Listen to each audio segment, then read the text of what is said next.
Good morning and welcome to EdTech Tools for Assessment. So it's a lovely sunny morning outside. So if you've joined in, thank you very much for your time.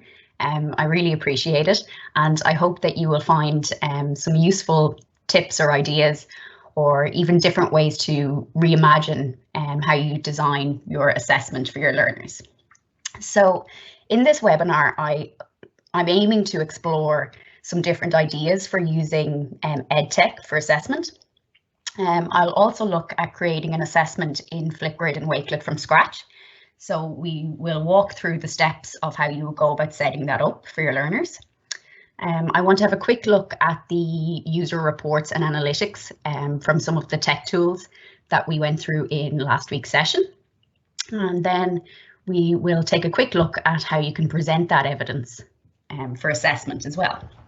So before I get started with any of that, I just want to look at two of the terms that float around when it comes to assessment. So we formative assessment and summative assessment. So formative assessment is, where you kind of, I suppose, assess the learning for your students on an ongoing basis.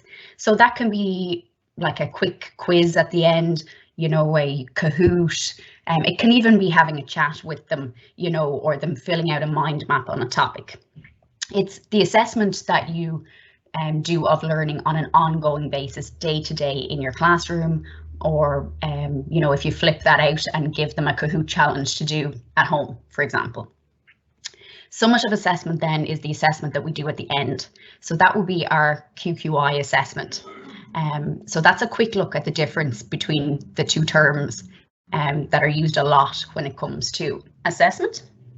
So I'm going to get started straight away, and I've put together a couple of ideas here for using EdTech.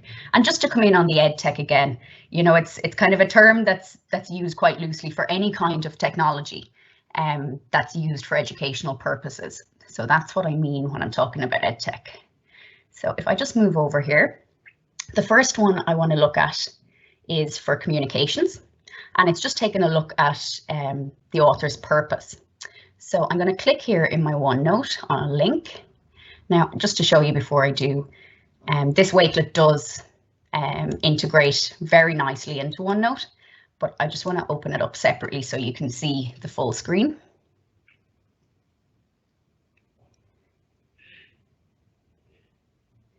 Okay, so I've set up this collection as a template, and it's basically looking at why did the author write, a newspaper article, a novel, any kind of writing at all. But at the start there, it talks through what author's purpose means. So we have that broken down into the 4 categories. So persuade, inform, entertain, and explain. And I have some instructions at the start here that basically just asks the learner to conduct their own research and find examples of writing for each of the 4 categories of author's purpose.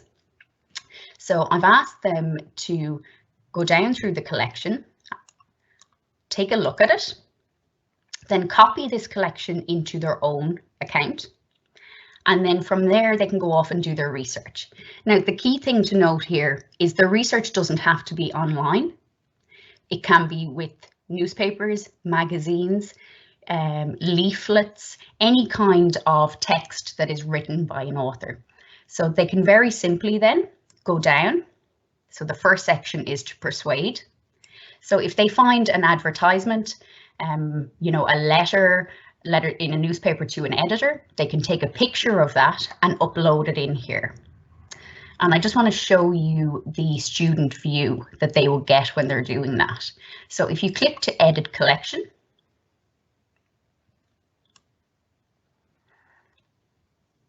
so down here under this picture, they would click here when they find the persuasion pieces of text that they want to put in, and then they have options. So if it's an online blog post or article, they can simply copy the URL in here and it will come in. And there's different options. So they can also click to upload an image. They can click to upload a PDF. But that green button there gives them full flexibility to add the research that they found whether it's on paper or online. So there's full flexibility there. What I've also asked them to do up here in the instructions is to annotate their collection by adding a text description. So whether they put in a link to an online article or whether they have taken a picture from a newspaper, they would click to put it in, so paste in their article, and then after that, they would add some text. So for example, I found this article on BBC News, and you know, the purpose is to persuade people, and then why. So that's what they would add in there. And I would be expecting them to add in a couple of examples for that. And then they would go down and do it for the next 3 phases as well. So the inform, so again down here, they would press the plus button and pop in their research and an annotation for each. There's the entertain section and then the explain section. So that's a really quick and easy way of giving students an activity or an assessment piece for them to go off and do their own research and to find examples of author's purpose, either online or offline. Okay, so that's that one.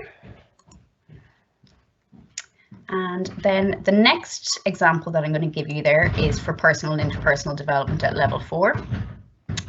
And this is a world issue project. So before I click to the full Flipgrid, I just want to show you that it does integrate nicely into OneNote. And this is something that I have used with students, and you know, I found it really engaged them in the topic. It gave them that little bit more responsibility for their learning and putting together their assessment piece as well.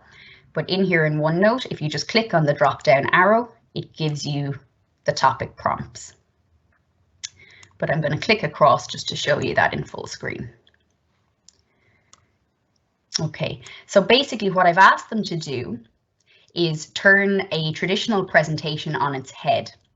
So I've broken their presentation down into 6 sections. So I've asked them to record a short video for each, so that it's basically like jigsawing their presentation together. So they don't have to stand up in front of the class for 6 to 10 minutes and present, but they do have to record a video. Now, for me, recording the video actually means that you really have to know your topic inside out in order to do that recording. It's actually harder than standing up and giving the presentation. The difference is that you don't have the social pressure of presenting to faces, but you know, it really changes the goalpost for learners when they have to put their presentation together. They really need to know their topic inside out. So for the first one, what I asked them to do here, you know, very similar to what you would do in your standard presentation. So the who, introduce yourself, the what, introduce your project and topic, the why did you pick your topic? And then just to get them started, because it was their first ever presentation, I've given them an example of text here that they can use, but all of them kind of changed this up to suit themselves. And, you know, they were really creative with bringing in images into the Flipgrid camera. And I suppose it just really showed that if you give students the tools, you know, they can be really, really creative in what they give back to you. So just to take a look then at the second part, I asked them to define the problem that they picked. So we're looking at social issues here, and all of them were linked back to the Sustainable Development Goals. So when I asked them to define the problem, you know, I gave them this kind of mind map image here of why, when, how, what, where, and who. And then I also gave them some question prompts to guide their video. So you can see them there. And then I've put a little kind of humorous kind of tip down the bottom. Imagine your audience as aliens from outer space, just to try and make them feel a little bit more comfortable when they're recording their video. And when they come in here, they can read that. They click on the green button, and you can see there I have moderation turned on. So that means that the videos come to me and they're private, so they're not shared with other people on the grid. Just to give you an idea of what that looks like. Again, single sign-on. is available, which is fantastic. So they can just go ahead and log in with their Office 365 account. And then this is the project, the video recorder in Flipgrid that comes up there. But what's great about it is if students click on that little book, they can actually see the video prompt there in front of them. Okay.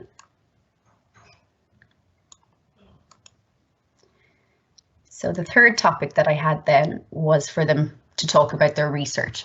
So this was the research into their social issue of choice. So I asked them to talk about how they completed their research, what tools did they use. You know, and this wasn't all completed online, and I'd just like to kind of really highlight that.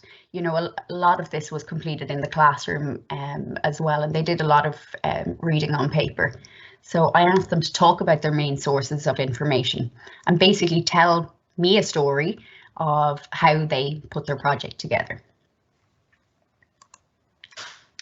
So then I gave them a fun challenge in there as well, but you know, it gave them a chance to really dig deep into their world issue or their sustainable development goal. So I asked them how well did they know their world issue. So the challenge that they were set was to list as many key facts as they could about their world issue in 1 minute. And this became very competitive and we actually had a lot of fun with it. So then take action or propose a solution came up next.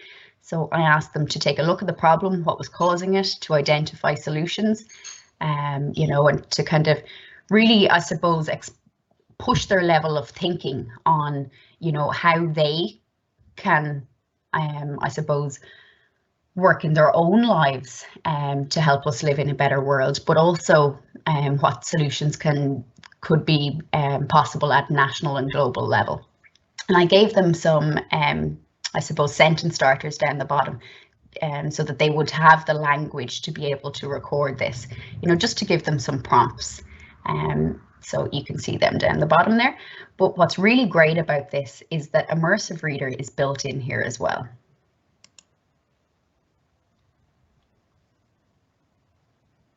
Speech balloon, state the problem.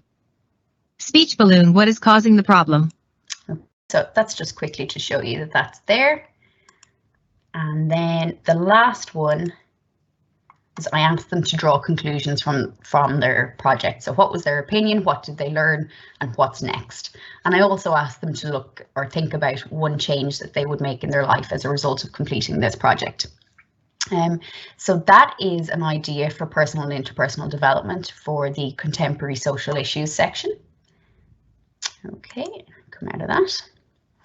So the next thing that I want to kind of show you there is the idea of a me commercial or a video CV.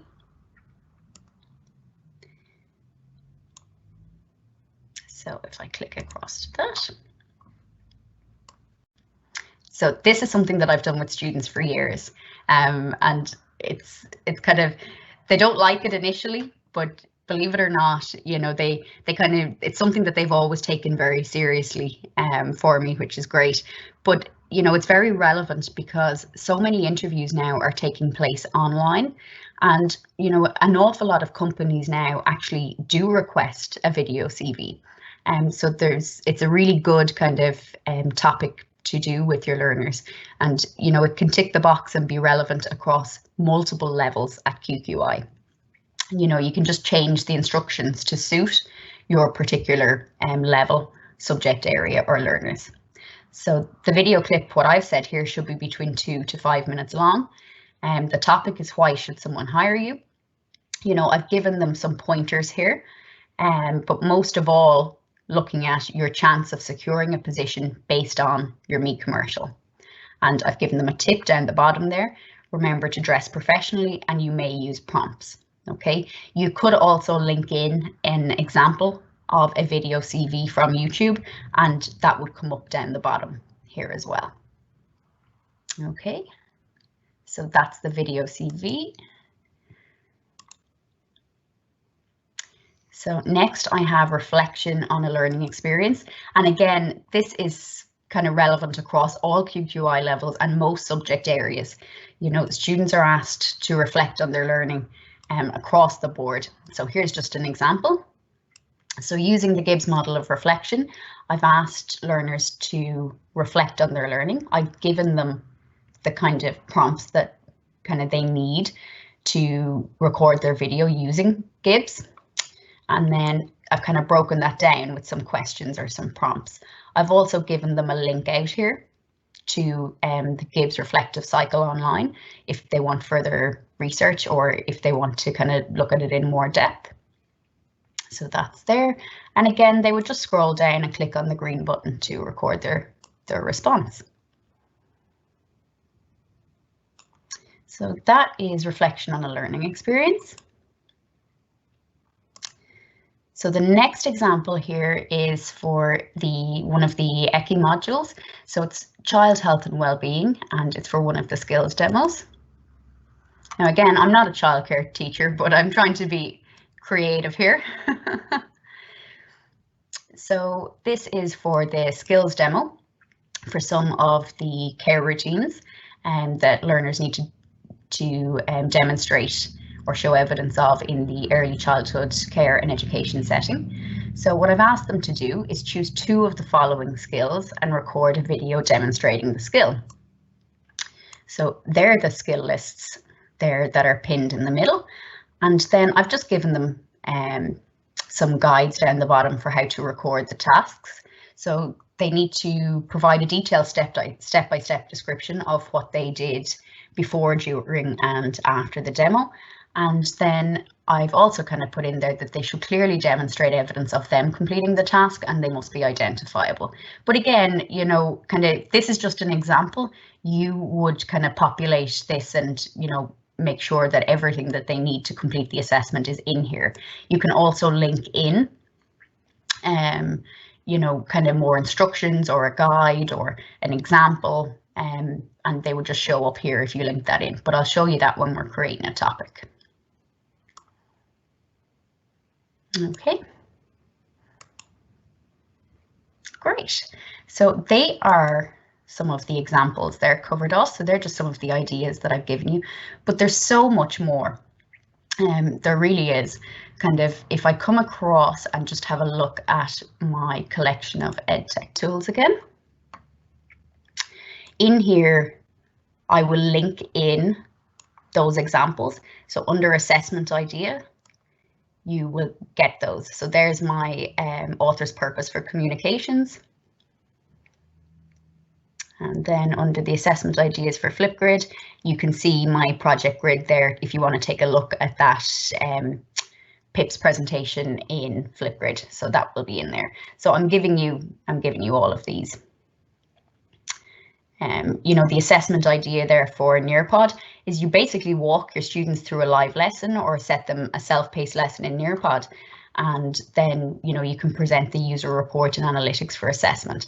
And that's where I want to go next.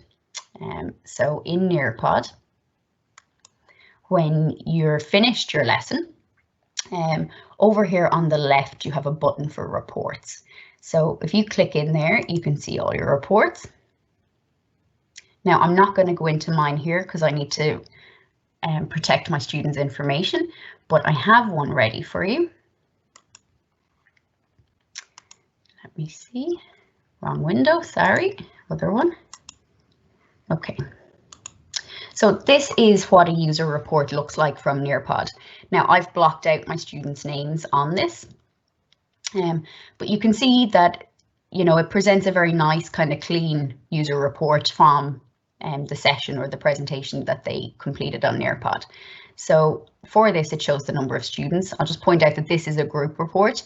You can download individual student reports as well. So the participation came in at 72 there.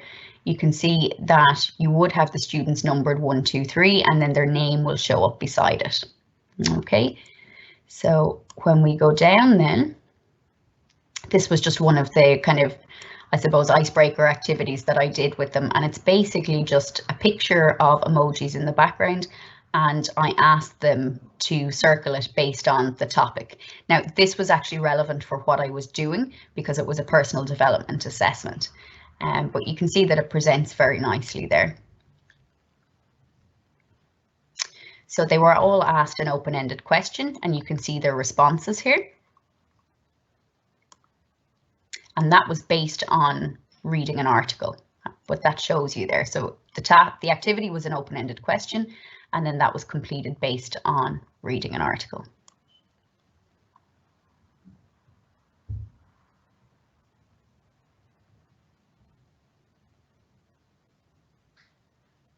So this was an open-ended question with some reflective writing in there. And there was a choice board, so they had an option to choose what they wanted to write about. But there was basically 4 reflective questions, and they could choose where they went with that themselves. But you can see their free writing in here. So if you were to download this in the individual reports, you could annotate on top, or you could add comments to the PowerPoint, or you could print it off and mark it by hand. So there's 3 options for grading there. Annotate on top of your PDF, add comments to your PDF. You could also voice record your feedback, or you could print it off and, you know, grade as usual. Okay.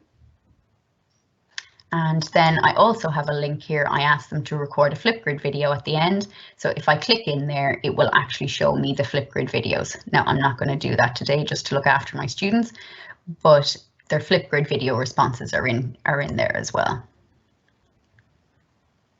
Okay, so that is just a quick look at some of the user reports you can get out of Nearpod. So I'm going to just come back then.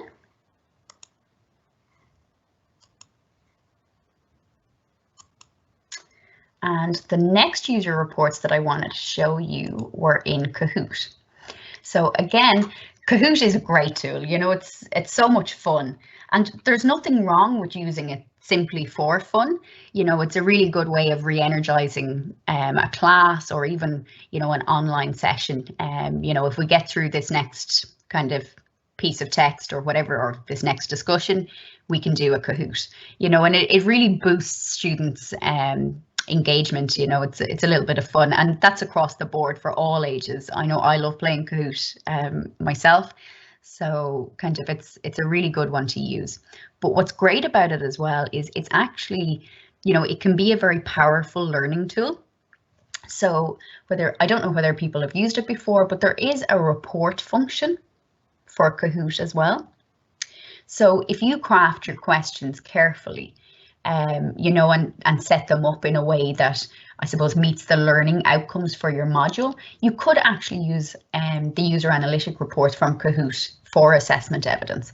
And I just want to show you what one of them looks like. Again, I can't click in here. I can go to the next page just to show you some of mine. But this is where you find your reports and your breakdowns of the Kahoots that you would have given to your groups. But I have a user report already. Sorry, it's over here. So this is what you get. You get an Excel sheet, and then it has lots of tabs on it. But basically, this was, again, for a personal development topic. So they completed a quiz in Kahoot on the 5 R's for lifelong learning. So this just gives you an overall breakdown. But when you click across, you get their final scores. So again, I had 6 learners here. I've taken out their names, but it shows you the correct answers that they got or the incorrect answers that they got. And then on the next page over at the bottom, it actually breaks that down. Sorry, now I clicked a bit far. Just go across this way. But it shows the answers that they gave. So again, you can use this and present it as evidence for assessment once you've crafted your questions carefully to assess the learning outcomes on your module.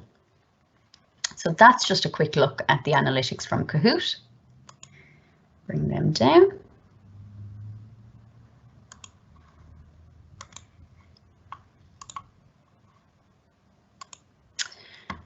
Okay, what I also wanted to do was just very quickly show you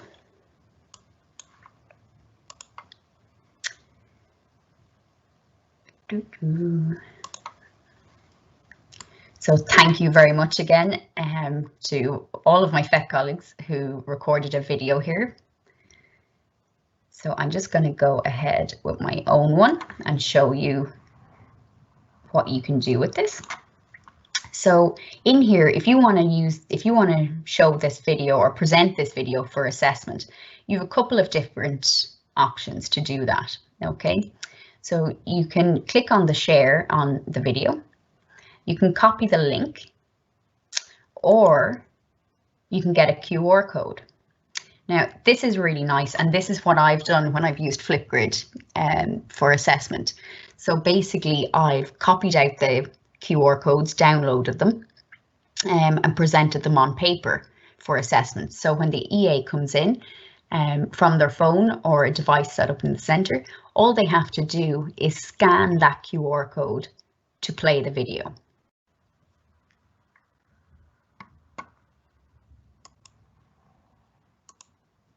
Okay, so the next thing that I'm going to do there is I'm going to go ahead and jump straight into creating an example assessment. I'm going to go with Flipgrid first, and then I'll take a look at one for Wakelet.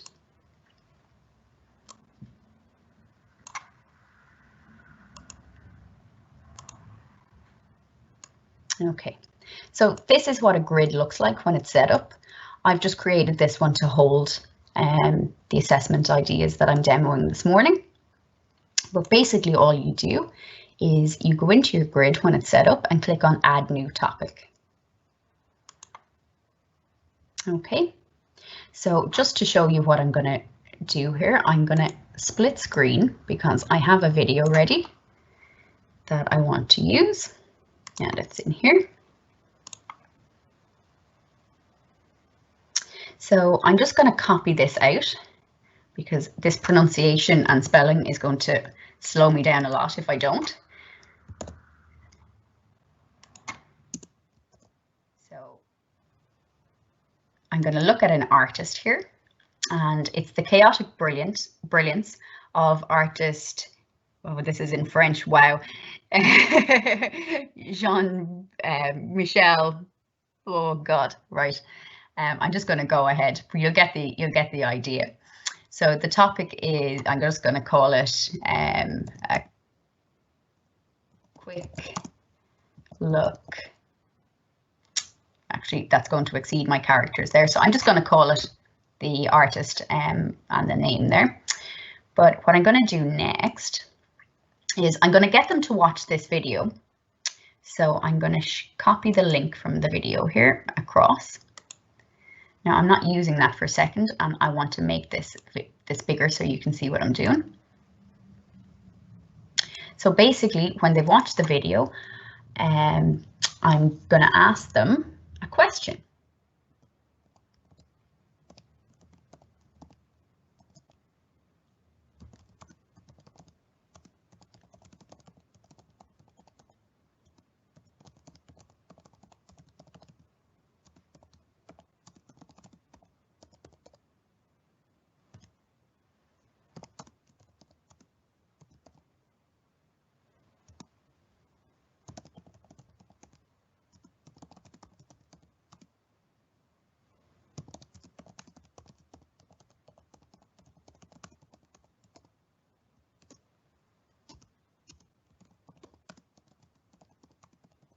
Okay, so basically I'm asking them to watch the video.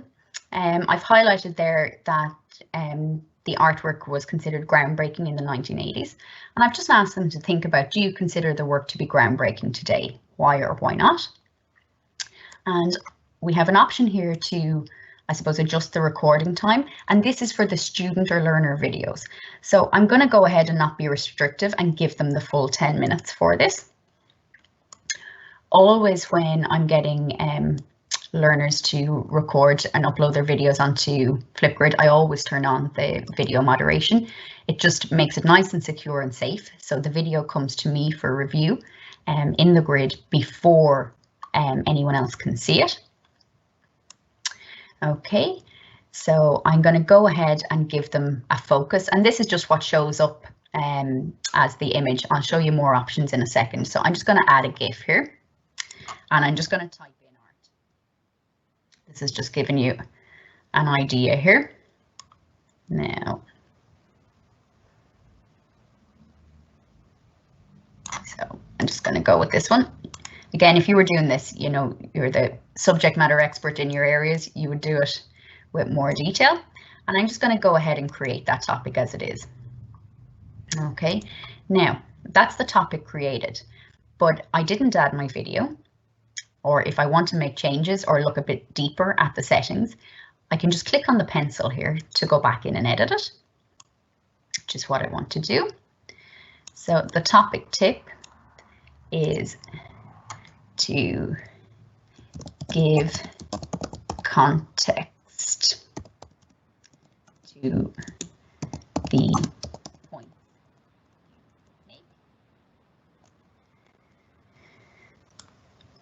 And then the attachment that I'm going to put in is the URL from the YouTube video that I want them to watch.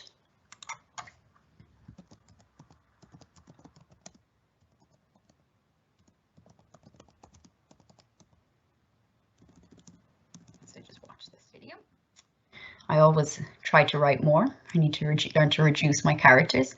So down here, you have a topic status here.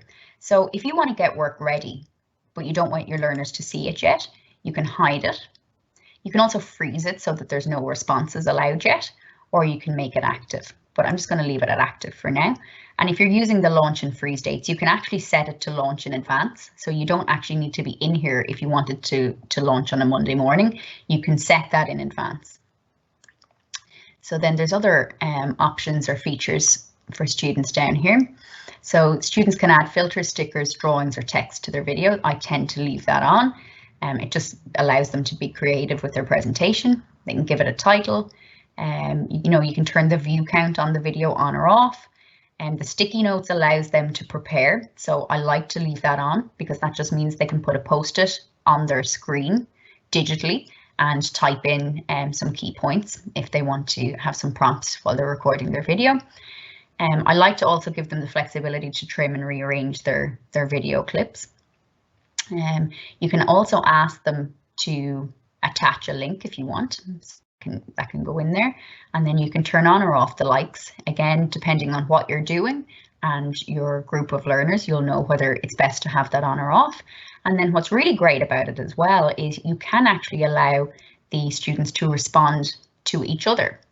So there's lots of kind of options for expanding the topic or expanding the level of communication, collaboration, you know, peer feedback, you know, peer learning. There's so much you can do in this platform, but that's just to give you a quick idea.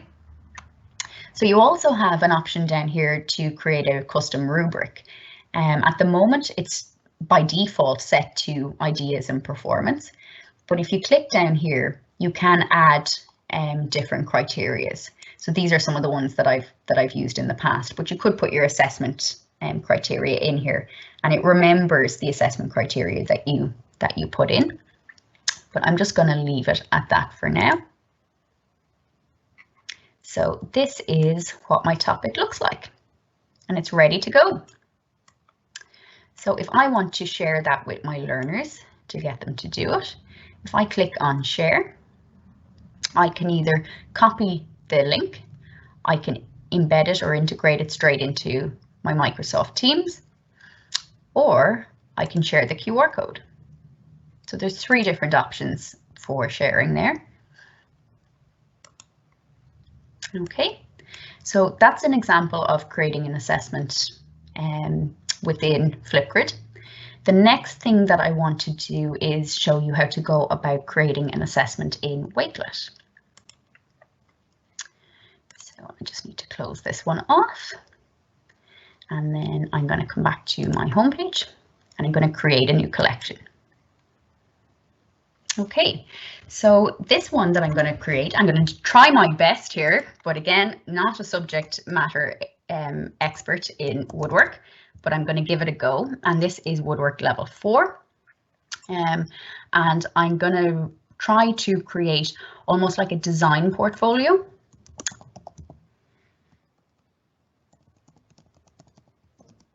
for a woodwork project. Okay, so I'm going to just add some background here just to make it nice.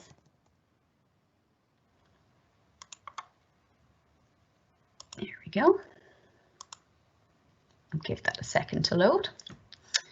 Okay, so I'm going to create this as a template, but this is something that you could share across with your learners. They could add it to their own collection within Wakelet, and then they can populate it with the information.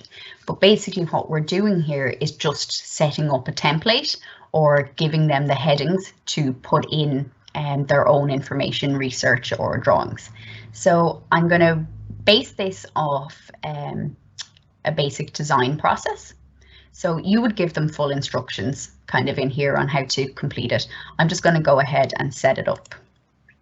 So just scroll down so you can see in full what I'm doing. So the first one there would be analysis of the brief.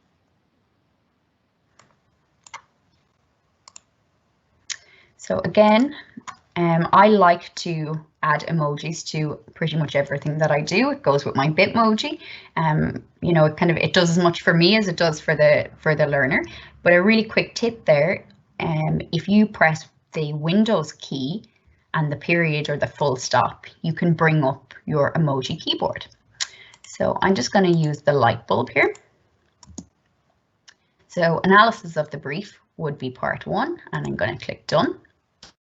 The next stage of the design process then is going to be, and again, Windows and the period or the full stop, and investigation and research. And again, I'm making these big, but to turn that off, you just press the heading button again. Green plus button, add text. Pop in my light bulb.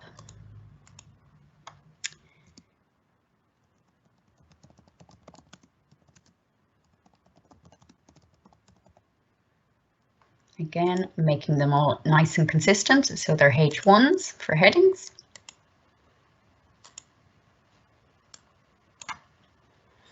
And pop in my light bulb.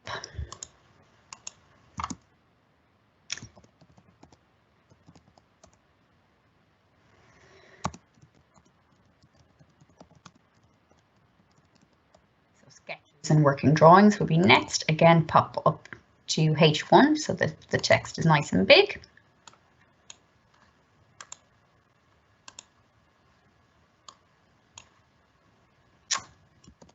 Moment again. And so steps for manufacture. So again, H1. And then the last one is evaluation. So again, sorry. Light bulb in.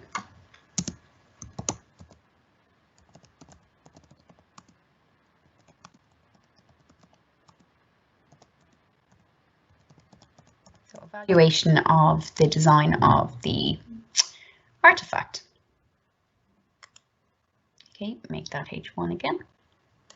Okay, so that's kind of, you know, how to set up the structure. So what would be really nice then is if you added some text in smaller that gave them kind of a breakdown of instructions. And you can do that then in a lowercase. So read the brief.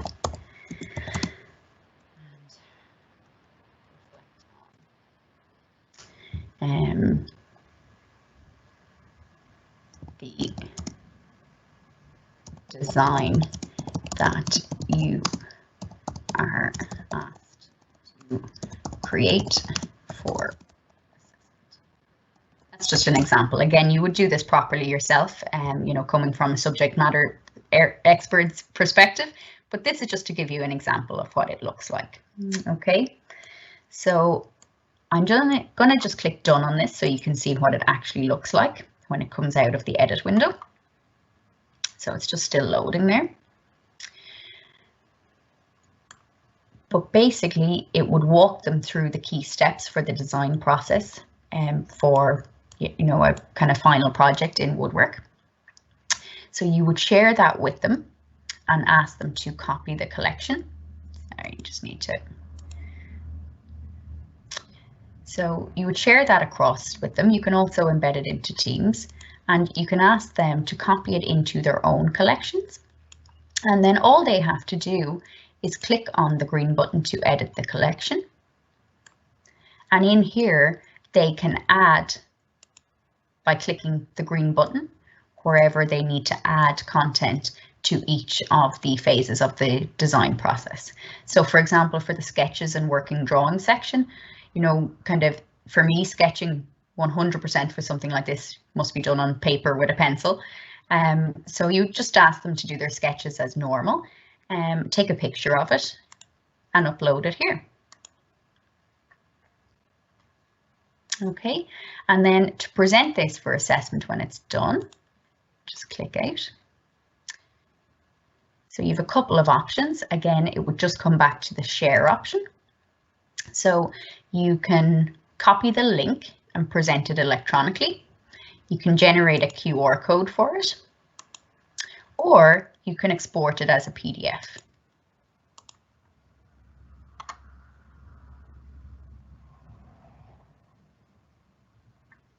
Again, depending on, you know, what works for you, what works for your learners, and also your module. But their work would slot very nicely in under all of the headings. Okay, so that's an example of a design portfolio within Wakelet. Again, you know, it's customizable. You can change it up. There's different presentation options in there. It's just about exploring the tool. If you think it would work for you, you know, kind of go for it and give it a try, play around with it. You know, what I really would say, if you're giving kind of any of these tools out to learners, it's really important that, I suppose, you have a good play with it yourself.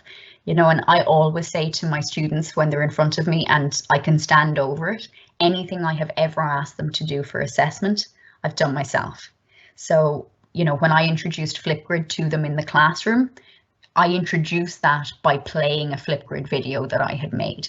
So it's really, really important from my perspective.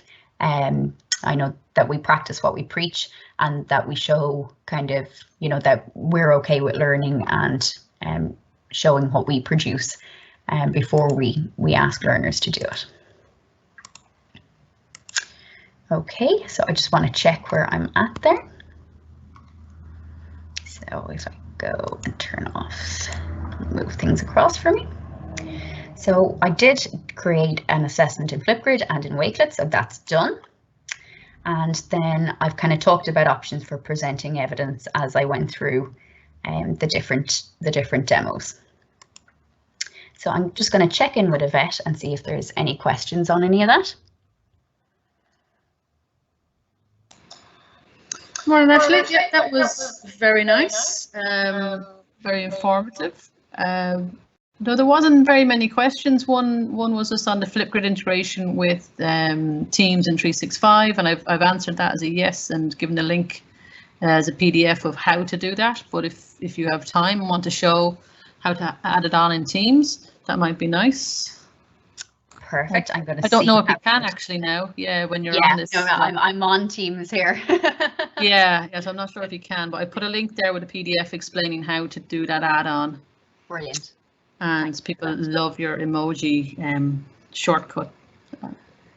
So do I. I absolutely love it. It's the Windows key dot that just for me it changes everything, and it's the small things, you know, kind of like what an introduction that would make, you know, kind of into your learners, kind of, you know, if you started off a topic by, here we go, you know, I'm gonna speak in emoji language, you know. And for anyone out there who's doubting emojis or looking at the professionalism of them, you know, there was emojis have been inducted into the English dictionary and kind of had words of the year.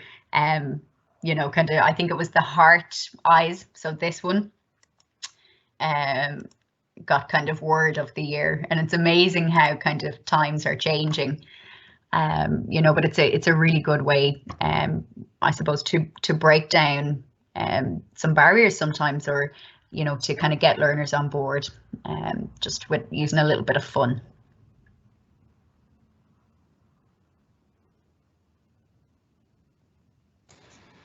Yeah, no, that was an excellent demo, and thank you very, very much. We're getting great feedback on your replies there, and I must say it was lovely and very accessible to see how you could set up a Flipgrid and how you could set up a Wakelet, and even the fact that you could put, you didn't mention it, but you could put the Flipgrid into your Wakelet as that first reflection on the assessment. You know, it sparks ideas. And that's what I love about the tools that I've chosen to showcase.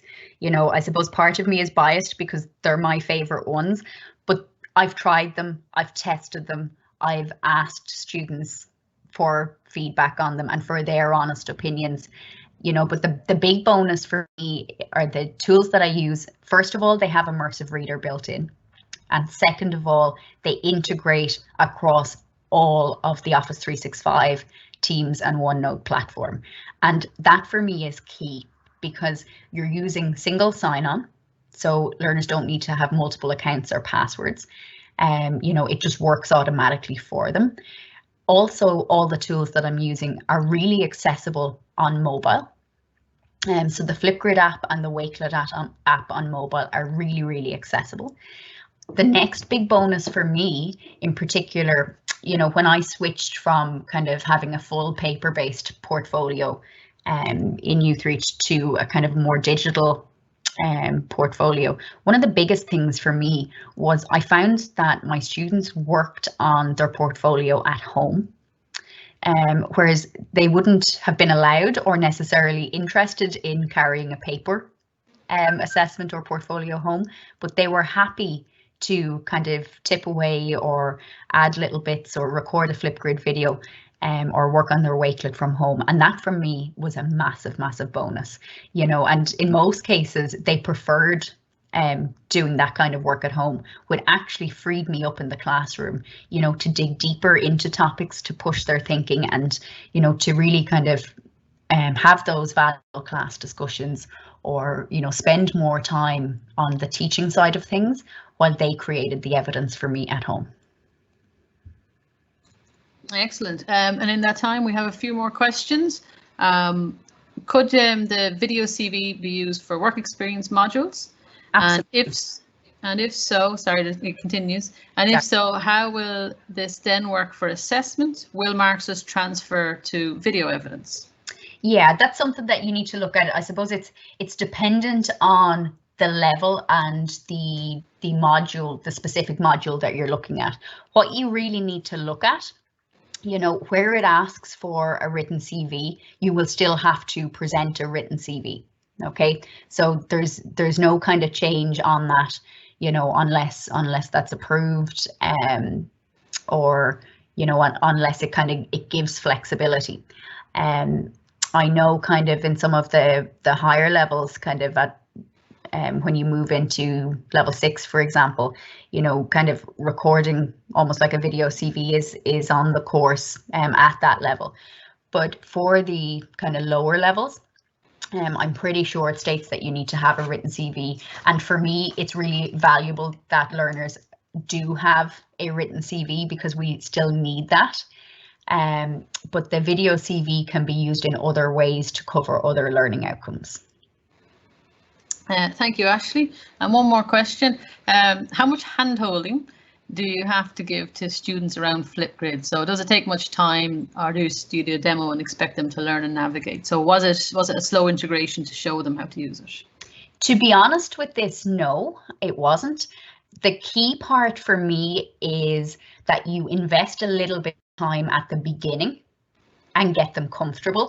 Now, with that, I don't mean kind of exploring the advanced features in the camera, like adding emojis to the screen or whatever that may be. Believe me, they find that for themselves, so they don't need to be taught that. What they do need to be taught is how to find it, how to click on the green button to add their video. It's really good to show them that, you know, when they record their first video prompt, they don't have to keep that one. They can change it, they can trim it, and they can stop and start the recordings. So the basics of using it. It's also really good to show them some of the filters to get them started. But I set that up with mine from the beginning in the sense that, you know, I let them use the pixelated camera at the start, but then I slowly wean them off it. Now, kind of really they're not interested in it, you know, kind of, and that's the big bonus for me with Flipgrid as well, in the sense that if you start this early and get learners or students recording themselves really early on, when it comes to, you know, a kind of high stakes presentation, they're confident. You know, they don't have the same nerves or worries or anxiety levels that they would have had if they had never recorded themselves.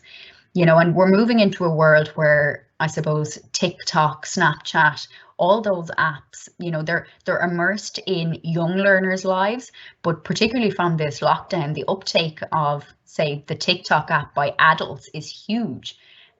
You know, so this is a space that learners will get more comfortable in. But there's huge opportunity here, I suppose, for digging deeper into topics, really pushing learners' thinking, their creativity, but also their learning. And the bonus for me is you can actually have a lot of fun with it. And if you can have fun with your learners, you know, particularly in high stakes assessments, that just, it changes the learning experience, you know, and it kind of really helps to foster that sense of lifelong learning. And that for me is really important. Excellent. Thank you. Thank you very much, Ashley. I think that's all the questions so far. So we'll just leave the questions and answers open for a few more minutes. And what I would really like to kind of say with this is, you know, I suppose what I've been doing is a quick dive into all of these. You know, if it's a case that anyone would like further training or, you know, kind of an opinion on anything, please do feel free to kind of, you know, tell me where you're at or where you need support, and we can look at that. And that's what the evaluations for the sessions are at, and all those links are on the team site, the PD Hub. Oh, the other thing that I did want to say, it left me there for a minute, but I think it's really important. And I would have had it all of the way along when I was kind of, you know, trying something new. It's really, really important that you find a critical friend in a colleague or a teacher in the same subject area somewhere else. You know, for me, that totally takes down kind of the anxiety level for the teacher trying something new. But also as a best practice model for peer review of your assessments. You know, really, really important to ask someone else their opinion. And there's really valuable professional learning there between teachers when they do that. So I would really, really encourage you, you know, to kind of ask a colleague, do they have 5 minutes to look at something or to offer an opinion? And, you know, so much can come from that. So, you know, really look to have that critical friend. And I'll add into that. It's nice being the critical friend sometimes because you learn new things. So it goes both ways.